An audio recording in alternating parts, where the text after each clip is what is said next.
नमस्कार. आज आपण केरळ मार्गदर्शन घेतलेल्या हळदीच्या प्लॉटवर आलेलो आहे. तुमचं नाव व पूर्ण पत्ता सांगा. नमस्कार, माझं नाव संजय शिवाजी यादव, राहणार आष्टा, तालुका वाळवा, जिल्हा सांगली. आष्ट्यात खोतमाळा इथं मी राहतो. मी गेले 7-8-10 वर्ष झालं हळद करतो आहे. पण याच्या अगोदर कसं व्हायचं की हळद करताना पाहिजे तसं उत्पन्न निघायचं नाही.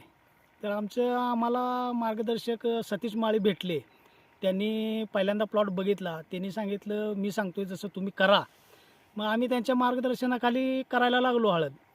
पण पहिला कसं झालं की फुटव्याची संख्या आम्ही लावल्यानंतर जास्त नव्हती फुटव्याची संख्या, म्हणजे याच्या अगोदर. आता फुटव्याची संख्या चांगली झाली, त्याच्या मुळ्या चांगल्या वाढल्या. मुळ्या अशा वाढल्या की गड्यांना खांदताना सुद्धा खांदायला येत नव्हती हळद. गडी म्हणायला लागले की असं काय घातलंय तुम्ही याला की मुळ्या अजून तुटन झालेत, असं गडी म्हणायला लागले.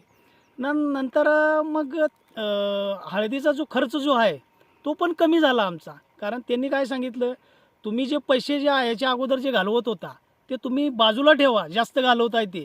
फक्त आम्ही जे सांगतो तेवढं वापरा आणि राहिलेले पैसे तुम्ही मी सांगतो त्यावेळेलाच वापरा. आणि याच्या अगोदर कसं व्हायचं की जवळजवळ 30-40 हजार रुपये खर्च व्हायचा डबल टोक्याला. पण एक टोक्याला मला कसं व्हायचं 20-25 हजार जायचं. पण आता यांच्यामुळं कसं झालं, 10-15 हजारात माझा एक टोक्याचा खर्च भागला आहे. एक टोक्याला मी एकरा केल्यानंतर सरासरी अर्धा एकर ते क्षेत्र व्हायचं. डबल टोक्याला धरलं तर एकऱ्यात माझी किती 5 नाही तर 6 डंपिंग निघायची. आता 7 ते 8 डंपिंग माझी एकऱ्यात हळद निघलेली आहे. म्हणजे अपेक्षित उत्पन्न 20-22 क्विंटल उत्पन्न मला अपेक्षित आहे या वर्षी तर. आणि माझं तर मत आहे की सगळ्यांनी केरॉन टेक्नॉलॉजी वापरायला काय हरकत नाही. आणि हळदीचा गड्डा जर म्हणाल तर याच्या अगोदर 2 किलोचा गड्डा असायचा. पण यावर्षी तुम्हाला दाखवतो कमीत कमी हा 3-3.5 किलोचा गड्डा अपेक्षित आहे. त्यामुळं निश्चितच माझ्या उत्पन्नात भर पडणार आहे. नंतर आता तुम्हाला दाखवतो याचा गर पण बघा कसा भरला आहे. हा गर बघा. हा गर भरल्यानंतर लक्षात येते की गराची म्हणजे हे पण चांगलं भरलेलं आहे गर. आणि याची तूट जास्त होणार नाही. आता हे उचलताना जो गड्यांना नाकी नऊ आलेलं, उचलत नव्हता गड्डा एक आणि पाट्या पण उचलत नव्हत्या. त्यामुळं उत्पन्न चांगलं निघेल असं अपेक्षित आहे यावर्षी. बघूया काय होते.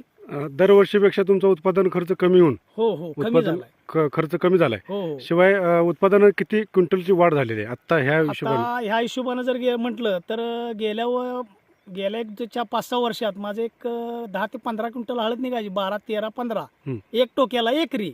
तर आता 22 क्विंटलच्या आसपास हळद जाईल असा माझा एक अंदाज आहे. म्हणजे 5 ते 7 क्विंटल वाढून 100% वाढलेले. तुम्ही टेक्नॉलॉजी वापरून समाधानी आहे का? समाधानी, 100% समाधानी आहे आम्ही यावेळी. कंपनी दिलेल्या वेळेबद्दल तुमचं अभिनंदन.